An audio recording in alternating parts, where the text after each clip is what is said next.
पिछले एपिसोड में हमने देखा राउंड 1 में एडम ने अपने न्यूली कैच किए गए पोकेमोन के साथ मिलकर राउंड 1 को जीत लिया था और उसके बाद राउंड 2 के लिए एडम बेचते लियोन को और लियोन अपने पहले पोकेमोन के तौर पे चुनता है अपने क्यूरम को और लियोन का ओपोनेंट अपने डार्कराई के साथ फाइट कर रहा था। डार्कराई और क्यूरम के बीच लड़ाई चल रहा था जहां पर डार्कराई जमीन के अंदर जाके क्यूरम के अटैक से बचता है और इस और लियोन अपने क्यूरम के साथ डार्कराई के बाहर आने का वेट कर रहा था। जैसे ही डार्कराई बाहर निकलता है तभी लियोन बोलता है अभी हमला करो डार्क पल्स का। डार्कराई के बाहर निकलते ही तुरंत क्यूरम अपने डार्क पल्स कैच करता है और इस डार्क पल्स से डार्कराई को काफी डैमेज होता है। देन डार्कराई अपने ड्रीम हीटर कैच करता है जिससे क्यूरम सो चुका था और उसके बाद सोते हुए क्यूरम के ऊपर डार्कराई चारों ओर से अपने हमले कर रहा था। काफी सारे हमले लगने के बाद क्यूरम बहुत ज्यादा डैमेज हो गया था, लेकिन उसके बाद लियोन का क्यूरम जाग जाता है और वो जागते ही अपने सबसे पावरफुल मूव अपने आईसी बर्न का करता है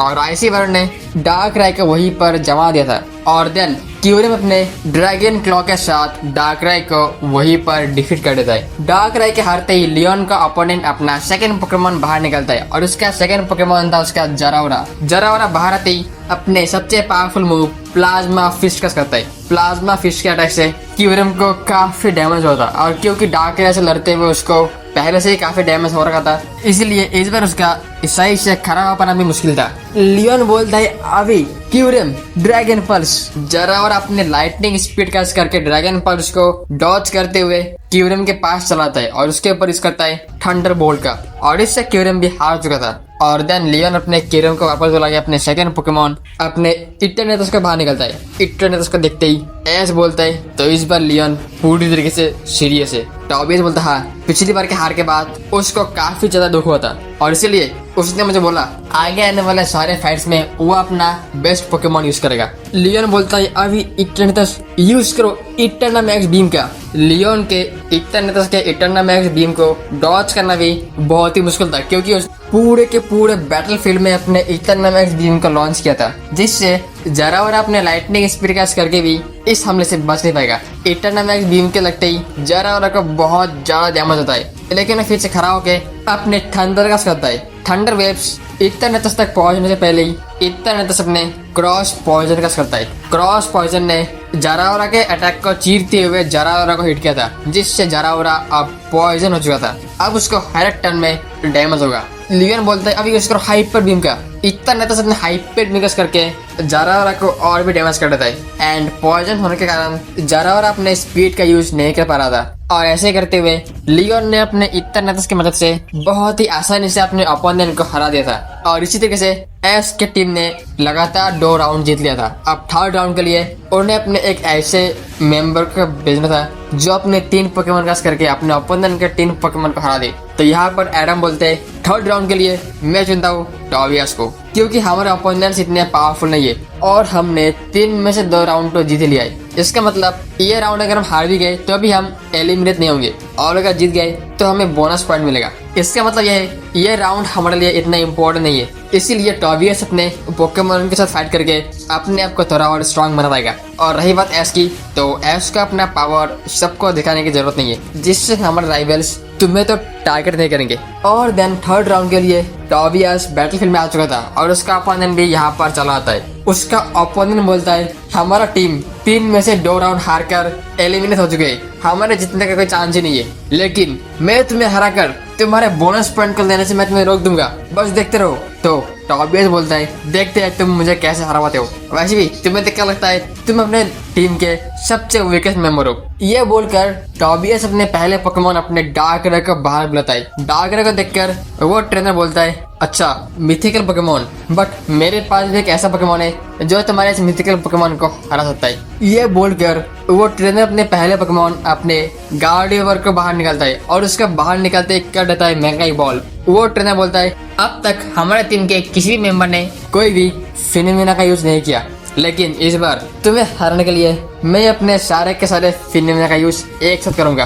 चलो जाओ, मेगा गार्डियन अभी यूज करो मून ब्लास्ट का। मून ब्लास्ट के अटैक को डार्करे अपने जायंट शैडो बॉल से ब्लॉक कर लेता है और फिर दोनों पोकेमॉन के बीच में काफी देर तक फाइट चल रहा था। फाइट के दौरान मेगा गार्डियन यूज करती है डेज़लिंग ग्लीम अटैक का। इस अटैक से डार्कराई को काफी ज्यादा डैमेज होता है। फिर टॉबियस बोलता है चलो डार्कराई अभी यूज करो डार्क स्पीयर का। टॉबियस ने एस से इंस्पायर होकर अपने डार्कराई को एक नया मूव सिखाया था जो कि बहुत ही पावरफुल था और ये मूव डार्क स्पीयर बहुत ही तेजी से गार्डियन को लगता है और गार्डियन को बहुत ही ज्यादा डैमेज होता है, इतना कि वो अब हार्ड के कगार पे था। तो वो दूसरा ट्रेनर बोलता है चलो गार्डियन एक बार यूज करो डेज़लिंग ग्लीम का और इस बार अपना पूरा ताकत लगा दो। गार्डियन अपना पूरा ताकत लगाकर अपना फाइनल मूव डेज़लिंग ग्लीम का यूज करती है और डेज़लिंग ग्लीम के लगते ही डार्करे हार चुका था और दूसरी ओर अपनी पूरी ताकत का यूज करने से मेगा गार्डियन भी हार कर जमीन पर गिर चुकी थी। इसका मतलब दोनों ही पोकेमॉन एक साथ हार चुके थे। अभी दोनों ही ट्रेनर्स अपने अपने सेकंड पोकेमॉन को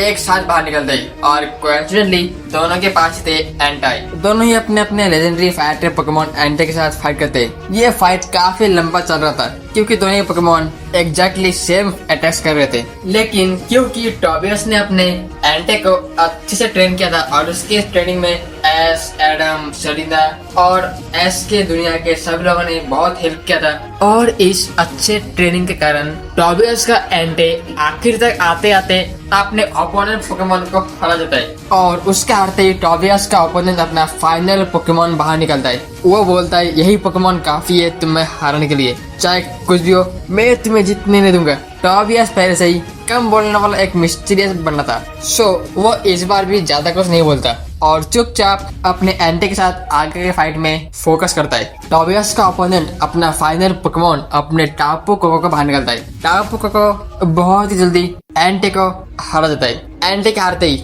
टॉबियस अपना फाइनल पोकेमॉन अपने रैक्वेजा के बाहर निकलता है और उसके बाहर निकलते ही उसको कर देता है मेगा बॉल उसके ड्रैगन एसेंट की हेल्प से और ये ड्रैगन एसेंट टापू कोको को काफी जोरदार हिट करता है और फिर टापू कोको और मेगा रैक्वेजा के बीच काफी देर तक फाइट चल रहा था जिसमें टॉबियस का ओपोनेंट ने अपना जी मूव कस किया था। उसका जी मूव और मेगा रैक्वेजा का ड्रैगन एसेंट आपस में टकराते हैं और एक बहुत बड़ा धमाका होता है और उसके बाद हम देखते हैं टापू कोको भी हार चुका था और टॉबियस का मेगा रैक्वेजा अभी भी खड़ा हुआ था। तो इसका मतलब इस राउंड का विनर था टॉबियस और एस के टीम ने अपने ओपोनेंट टीम को क्लीन स्वीप कर दिया था। इसके बाद वो लोग अपने जगह पे आके बैठ चुके थे और उसके बाद सभी बाकी के फाइट्स को अच्छे से देखते और सारे के सारे फाइट्स खत्म होने के बाद फिर से एक और बैटल मैच होता है और इस बार एस के टीम का बैटल 3rd नंबर पर होने वाला था। सो पहले के 2 बैटल्स को अच्छे से देखने के बाद जब इनकी बारी आती है यह लोग बैटलफील्ड में एंटर करते और देन इनका ओपोनेंट टीम खुद को इंट्रोड्यूस करते। फिर हम देखते हैं राउंड 1 के लिए एडम बेचते हैं एस को और वो एस को बोलते हैं फाइट को जल्द से जल्द खत्म करो। एस का ओपोनेंट भी यहाँ पर आ चुका था और एस का ओपोनेंट अपना पहला पोकेमॉन बाहर निकलता है और उसका पहला पोकेमॉन था सोलगैलियो। सोलगैलियो को देख के एस अपने रैक्वेजा को बाहर निकलता है तो एस का ओपोनेंट बोलता है तो तुम्हारे टीम के पास 2 रैक्वेजा है, कमाल की बात है, लेकिन ये रैक्वेजा मुझे हरा नहीं पाएगा। एस बोलता है तुम पहले लड़ाई तो शुरू करो, देखते हैं कौन जीतता है और फिर सोलगैलियो और रैक्वेजा के बीच फाइट शुरू होता है। सोलगैलियो अपना metal claw, flash cannon, hyper beam की जैसी मूव करता है और दूसरी ओर एस का रैक्वेजा करता है dragon tell, hyper beam, dragon pulse और ड्रैगो मीटियोर जैसे मूव। एस का ओपोनेंट बोलता है क्या तुम तुम्हारे पोकेमॉन को मेगा इवॉल्व नहीं करोगे? तो एस बोलता है पहले तुम मुझे कड़ी टक्कर दो फिर मैं देखूंगा मुझे अपने पोकेमॉन को मेगा इवॉल्व करने की जरूरत है या फिर नहीं। और ऐसे ही फाइट चलते हुए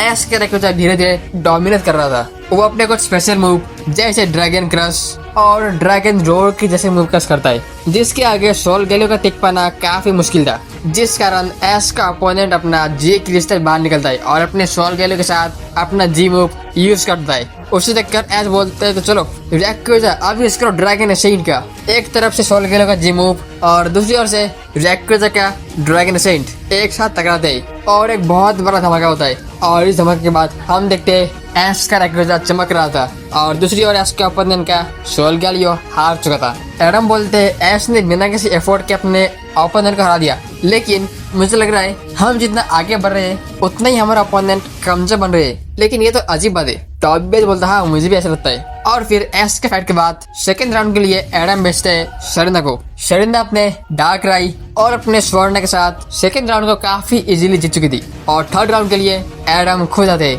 और एडम ने अपने बस 2 पोकेमॉन अपने पार्टनर चार्जर और अपने आर्केस के साथ थर्ड राउंड को भी इजीली जीत लिया था। और इसी के साथ 2-2 टीम को क्लीन स्वीप करने के बाद एस का टीम बिना और 2 मैच खेले नेक्स्ट राउंड के लिए क्वालिफाई कर चुके थे।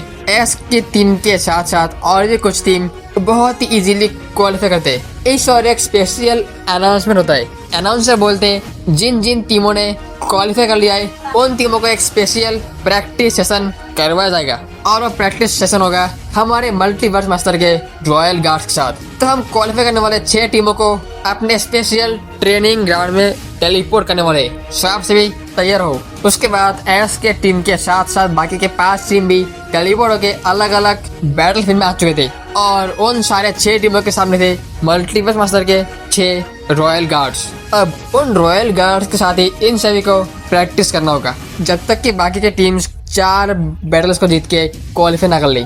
हमारे चैनल के मेंबर्स के लिए special shout out and special thanks.